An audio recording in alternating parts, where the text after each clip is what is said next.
Bueno, y para analizar las claves de este juicio que, como les acaba de contar Ricardo, se reanuda hoy, es el caso sobre la salida a bolsa de Bankia.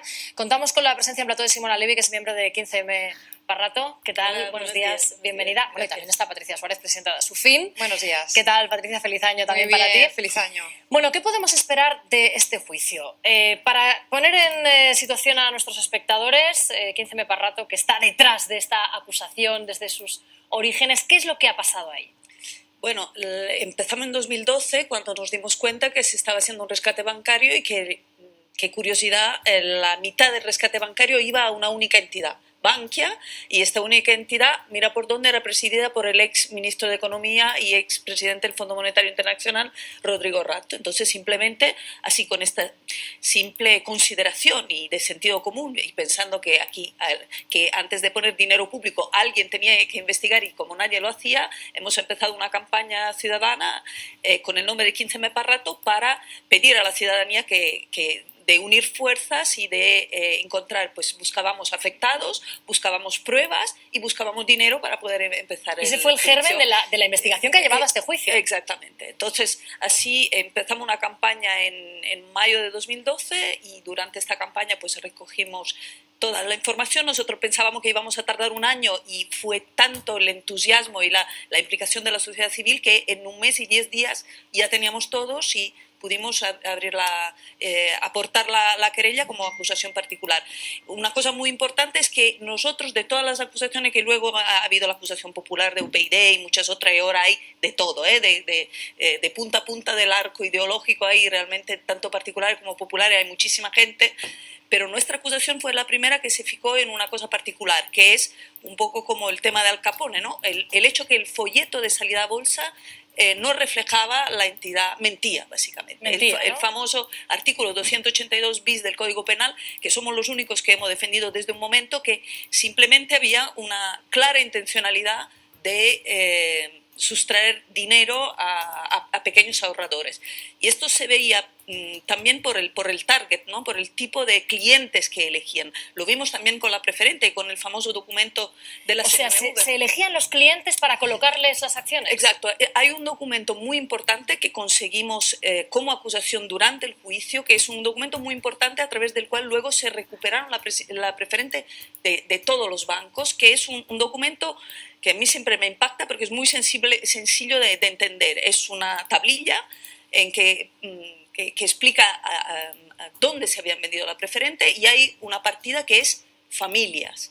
Pues a familias se habían vendido ponle, ahora me invento un porcentaje, pero el 98%. ¡Qué barbaridad! Y entonces, con esto y con otro documento que decía no enseñar a los clientes, que era un documento que daban a los vendedores de Bankia para que no se enseñase a los clientes una parte de la información, con estos dos documentos, por ejemplo, en preferentes, cuando hemos cambiado la situación de los afectados. Y un poco con las acciones de Bankia ha pasado lo mismo. O sea, todas las personas que estamos representando son personas que como mucho habían todos sus ahorros, 20.000 euros, 15.000 euros, 10.000 euros. Patricia Suárez, ¿y han recuperado el dinero los inversores? Sí, mayoritariamente lo han recuperado, pero precisamente por estas acciones. A mí me gusta siempre recordar que cuando empezamos las demandas por preferentes no eran de Bankia, eran de Landsbankski, del Lehman Brothers, del Royal Scotland Bank, y se perdían en tribunales. Se perdían porque los jueces consideraban que eran inversores y que debían saber dónde se metían. Solo cuando llega Bankia se dan cuenta de lo que es una preferente, de que no se ha dado toda la información y de que no es un producto para familias, como decía Simona. Pero en este caso la salida a bolsa de Bankia sí eran acciones y sí se vendía Ahí como está. tal, ¿no? Y esa es la gran diferencia, que además ahora tenemos el caso del Banco Popular, que es otra secuela, que realmente tú, una vez que compras acciones, tú sabes que las acciones pueden subir y pueden bajar, pero se basan, esa salida a bolsa siempre se tiene que basar en unos datos contables rigurosos, que no olvidemos también las auditoras que tienen que dar fe de que eso es correcto y están ahí también metidas en este juicio que se empieza ahora en la Audiencia Nacional, y hay un montón de responsables, y yo siempre he estado muy a favor de esta acción de 15M Parrato, porque sobre todo porque una vez tú recuperas el dinero, ¿quién recupera el sistema? ¿Quién hace que los responsables paguen por lo que han hecho? Es que si no, no cambia el sistema. Bueno, si no, pues, seguimos igual. A ver, en tribunales, ¿cómo se dirime Exacto, eso? o sea, prácticamente en 2016 conseguimos que se dijera, el Tribunal Supremo dijera que efectivamente se tenía que devolver el dinero porque esto no estaba bien hecho, las personas no tenían por qué haber entendido el folleto, etcétera, etcétera. O sea que la parte, digamos, técnica y meramente económica de la cuestión se dirimió en 2016. Y es uno de los argumentos que usan ahora las defensas para decir, habéis recuperado el dinero, ¿qué queréis? Pues como dice Patricia, pues queremos justicia, queremos precedentes, queremos que se acabe la impunidad y que se entienda que no pueden funcionar así las élites, porque las personas que estaban en el Consejo no son unos banqueros, eran representantes de los partidos políticos. Debemos pensar que entre las personas que estamos acusando hay personas de Izquierda Unida, del Partido Popular, del PSOE, de Comisiones Obreras, o sea, es un entramado de las personas que en teoría deberían gobernarnos, que deberían aportar soluciones. En este punto sí quiero abrir la mesa precisamente, Carmen Tomás. ¿Crees que ha cambiado la percepción, ha cambiado la historia en España a través de esta cuestión, ¿no? De la salida a Bankia, de bolsa, los preferentes, etcétera, la percepción de los ciudadanos al respecto de la banca?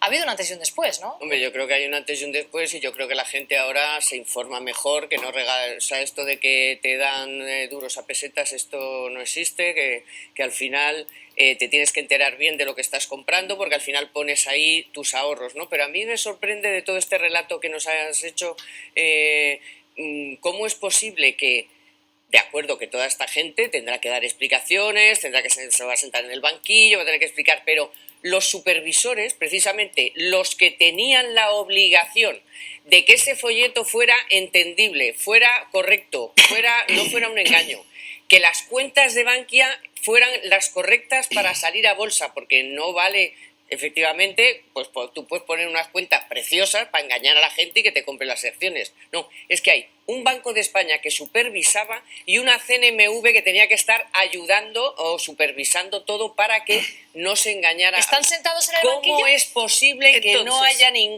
nadie de esos organismos sentados en el banquillo? Yo Venga, alucino. pues responden tanto Simona como Patricia. Entonces, este es el argumento de Rodrigo Rato y de los otros 34. Entonces, de esto igual hablamos dentro de 4 o 5 años, ya hemos hablado hace unos cuantos. Yo naturalmente considero que el Banco de España, la CNMV, se tienen que revisar absolutamente porque son unos supervisores que claramente no funcionan, no solo por este caso, pero en general también puertas giratorias, etcétera. O sea, yo considero que estructuralmente no funcionan. Ahora bien, en la instrucción, el instructor ha decidido que prácticamente la información que tenían, que estos banqueros le hacían llegar, no era la correcta y que ellos no podían, no tienen responsabilidad porque la información que recibían no le permitía tomar la decisión correcta. Yo no estoy de acuerdo con esto, pero en este momento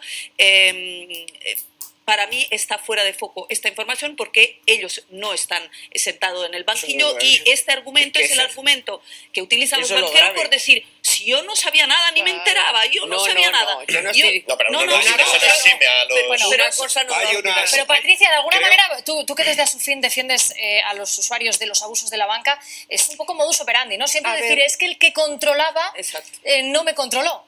Bueno, pero es que sucedió también y además hay que decir que la salida a bolsa de Bankia fue con la connivencia y las preferentes con la connivencia del Banco de España Hombre. y de la CNMV, que desde arriba no se quisieron tomar las decisiones porque dentro del proceso en el que está aquí Ceme Parrato sale este inspector al que yo algún día me tatuaré su nombre, Sí. Casaus, o sea, es que me lo tatuaré de verdad, nunca no tengo un tatuaje, pero ese día Te lo lo harás. haré y será Casaus, en el que hay unos emails a su jefe diciéndole la fusión de Bankia, de Caja Madrid con Bancaja, nos va a arruinar y vamos a pagar los contribuyentes. Y a este señor nadie le hizo caso, no será por técnicos, en España tenemos técnicos que funcionan, Hombre. pero desde arriba hay unas élites, unos políticos que no han querido ver. Sí. Y esto también habrá que perseguirlo, claro que sí. Esos emails, desde luego, eran vamos, escandalosos. Tú también ¿no? te lo vas Sí, a tatuar, año Verónica, 2000, yo no sé sé. si me lo tatuaré.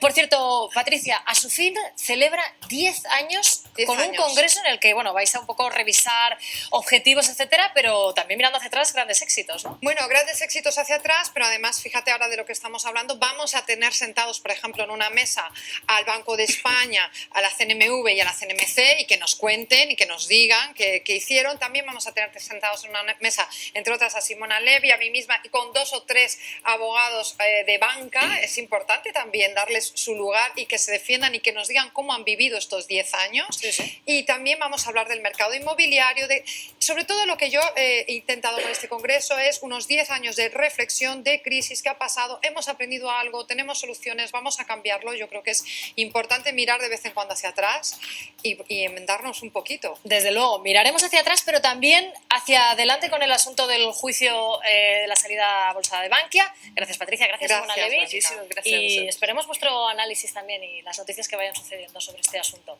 Pero volvemos